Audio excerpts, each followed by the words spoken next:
everybody, and welcome to another episode of Spirits Beside Us. I'm so happy to have you with us and with us for another episode.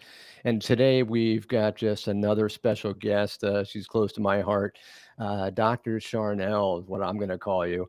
And you've got this wonderful background, this wonderful bio. It's all about your connection between reality, understanding, what you can really seamlessly blend into a naturopathic medicine and bringing that into spirituality. And another thing, as we were talking before, how do you bring quantum science to connect that with spirituality and ultimately empower people to unlock their own journey, unlock their own spirituality and their own wholeness, because everything is connected. And so, with that, Dr. Charnel, thank you so much for coming on the show. Thank you so much. And yes, I love our pre-talk, and this is going to be so much fun. I'm excited to connect with your listeners and your people, and welcome and hi, and good to meet you guys. Yeah, great. So, you have mentioned something about miracles and the science of miracles before. What is the science of miracles? Because oftentimes we think that science and spirituality are just disconnected, but in truth, science and spirituality and science and ancient wisdom are actually supporting each other. So maybe you can go into that a little bit. Absolutely. Yes. We talked a little bit about this before we recorded, and um, it's it's fun and it's a part of our technology. I personally believe in God, and I believe that God is in our very DNA in our cells, and we've been given this awesome opportunity to be here with the mechanics that we have to create, just like God created. We're constantly creating everything that is in the unseen. Um, has possibilities to be in the scene, and everything that's in the scene was once unseen. And so we can bring those things from the unseen into the scene, whether it's finances or health or partnership or a husband or a wife. There's we have all of these skills and abilities to work with the subconscious and the conscious, and to merge those things together, and to see some fruit and some miracles in our everyday life. And I guess miracles in general can be a different definition to depending on who you are. But when I'm saying miracles, I'm talking about everything as quote small as waking up in the morning and breathing and being able to walk and being able to see and all of those things that are huge, especially to someone who doesn't have those things. Right. Um, but all the way to maybe what may be quote bigger to other people, by location, transportation, you know, um, astral projection, finding things that have been lost for decades and then they show up in a magic portal on your bed, or like things like that. This is real, like, and Yeah. we can participate and see some good things happen in our lives.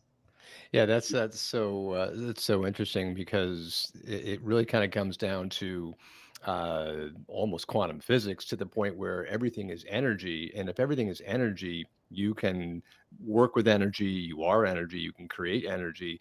And to your point about miracles, a miracle is nothing but something that is extraordinary to you. You could wake up and look out the window and see this beautiful sunrise. It could be the quote unquote miraculous sunrise, or vice versa, the miraculous sunset. Or you could have the miraculous manifestation of a beautiful person, or huge sums of money, or great health, or whatever it is that you manifest. That's all energy. That's all creation. And you're able to create, as you point. We're all creators. Yes, and that's why we are called creatures, because we are creating all the time. Whether we think we are or not, we are creating. And so some people consciously creating, and some people are by default creating maybe not some great things, and or accidentally creating good things too. So I know for a majority of my life, I was creating some things that weren't super fun or easy and didn't even realize I was creating it. And once I was able to reverse engineer that and go like, oh crap, the good news is I can fix this. It's like the bad news is I've spent however many years thinking that this is normal and it's fine and I was stuck. And but the good news is I'm the one who created it, then I can get myself out of this too. And that's probably one of the bigger things that I like to do is work with people to kind of do a little detective work with people and see what's going on in the subconscious, what's going on in your language, what's going on with body language, what's going on, whether we do biofeedback or just have a session, to kind of see where there might be a snag that's getting you to the place that you may not want to be, and that you're there and you don't even know why you're there, and you aren't seeing how to get out of that spot. Yeah, and I think it's so interesting because you're also talking about the power of manifestation and the power of your own vibration. And what I often find is that if we are creating based on our understanding of the direction of our vibration, are we intentionally creating something positive? We can intentionally then manifest that thing. If we're not paying attention, we will just naturally allow our thoughts to go into a less positive, more negative direction, whether that's, you know, something like a negative thought about us, oh, I can't do that, or they're better than me, or woe is me, so that negativity builds inside us. But we Uh, have the mind to control the direction, whichever we can write the script. It's not something that's against us. We create that. Absolutely. And you're right. If we have those internal dialogues that aren't so positive about ourselves or about anyone else, those will equate into a negative direction for us. And when we switch the script up and have the more positivity, I know it sounds like almost oversimplified, but thoughts create, words create, actions create, obviously. Faith without works is dead. So faith with works is what? Life, Right, And exactly. so And there's it, a lot of things that we can accidentally create, and we're just, I know for me anyway, sorry, my dog is suddenly barking. I know for me, a lot your of things, dog is manifesting. yeah, yeah. For me, I had this mindset that things were happening to me Right. for so long, and I just felt helpless to be able to do anything about it. And once I realized I was the one who was driving the car and creating the script and creating the whole thing, that's when it switched for me. Right. And it's so interesting that this is something that everybody says, oh, that's to your point, that's oversimplified.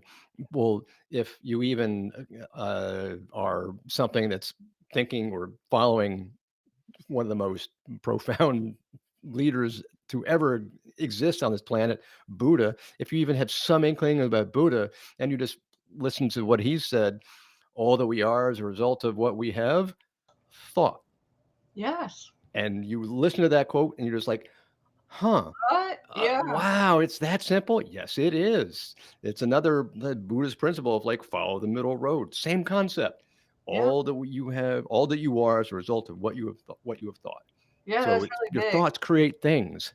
It's interesting you brought up Buddha because I literally just got a book that is supposed to be in the mail today about the teachings of Buddha, and I've been fascinated to find out that over 500 things that Jesus said in the Bible and or whatever are actually direct quotes from Buddha, and probably Yeah, those missing years he was studying all of that. So absolutely. again, more things that maybe weren't presented to me, and or the opposite was presented, and it's just like, nah, there's a lot of crossover here. Absolutely. There's so much crossover between the ancient masters and their tutors, whether it was the Essene or it was the interdisciplinary leaders in the Himalayas, which supposedly that's where Jesus went into northern India to learn during those missing years. all of this was coming from previous leaders before them, 500,000 years before them, Buddha and all them. It's like it's all the same philosophy. Yep, it's pretty fascinating when you get down that rabbit hole of, at least for me, because I didn't grow up in any kind of religion No, yeah. or anything like that. But when I moved to the South, I'm in Louisiana right now. I'm from Montana, completely different places, by the way. Very Um, different place. just like you and your next move is going to be very different than Manhattan for Yes, it will be. but yeah, culture shock. And also, there's a lot of people, especially in the 90s when I moved here, there was a lot of or the 80s I should say, just a lot of church type presentations and or culture here. And I've moved I've been to 50 something countries now. I'm actually going to Bali and Sri Lanka this the next couple months, and I know that that's going to be amazing to see Oh more yeah. culture and the way different people live and their philosophy. And because I love learning about all these different things and just kind of gleaning from anything that I can take that's going to build my portfolio spiritually. Yeah, exactly. So we were talking about quantum physics and connection.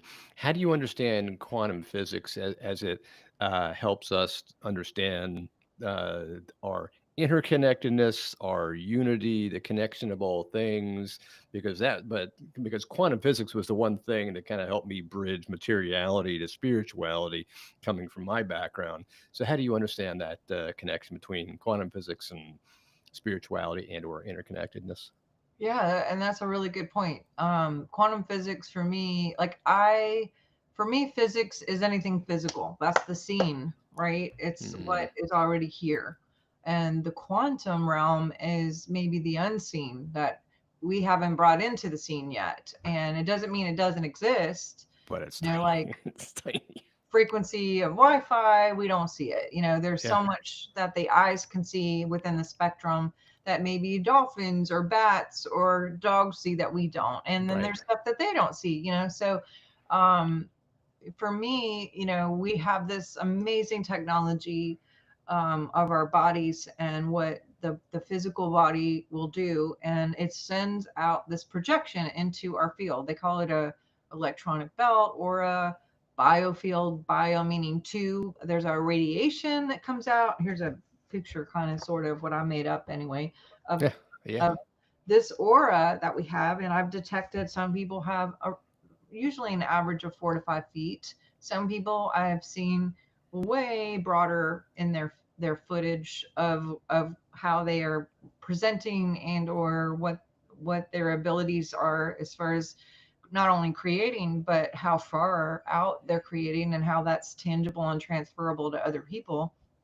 But we oh my gosh, 1 second, I'm so sorry.